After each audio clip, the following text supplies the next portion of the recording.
కాకినాడ నగరంలోని అన్నా క్యాంటీన్ల వద్ద ప్రజలకు ఎండ ప్రభావం లేకుండా గ్రీన్ మ్యాట్స్ ఏర్పాటు చేసినట్లు నగరపాలక సంస్థ కమిషనర్ ఎన్వివి సత్యనారాయణ తెలిపారు. సోమవారం ఉదయం నగరంలోని అనమ్మఘాటి సెంటర్లో ఉన్న అన్నా క్యాంటీన్ను ఆయన సందర్శించి అక్కడ చేపట్టిన ఏర్పాట్లను పరిశీలించారు. అన్నా క్యాంటీన్ కౌంటర్ వద్ద ప్రజలు ఎండల్లో ఇబ్బందులు పడకుండా రక్షణ కల్పించేందుకు ఏర్పాటు చేసిన గ్రీన్ మ్యాట్స్ను కమిషనర్ పరిశీలించి అధికారులకు పలు సూచనలు చేశారు.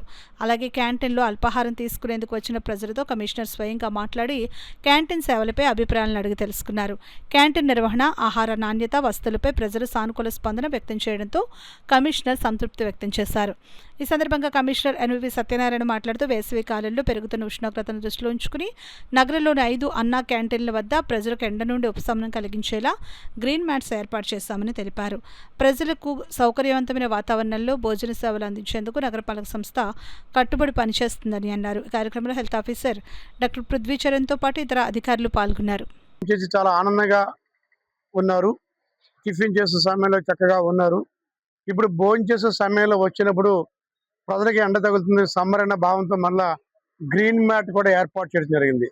ఇది ఎక్కడా లేదు.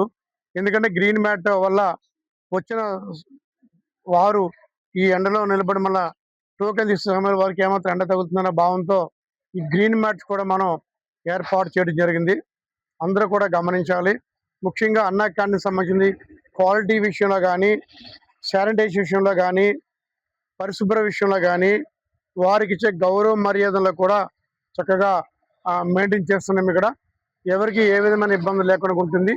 ఉదయం టిఫిన్ చేసిన వారు చాలామంది మధ్యాహ్నం వచ్చి కూడా వారు భోజనం చేసి ఆకలి తీర్చుకుంటున్నారు. సాయంకాలం కూడా కొంతమంది వచ్చి మరి వారికి ఇక్కడ తీసుకుంటున్నారు. ముఖ్యంగా ఈ శానిటైజేషన్ విషయంలో ఫ్యాన్లు సక్రమంగా పనిచేస్తున్నాయి. అట్లానే మనకి వేయింగ్ మిషన్ ఏదైనా డౌట్ వస్తే వేయింగ్ మిషన్ ఉంది. అట్లాగే పబ్లిక్ ఫీడ్బ్యాక్ సంబంధించి కూడా మనం తీసుకోవడం జరుగుతుంది.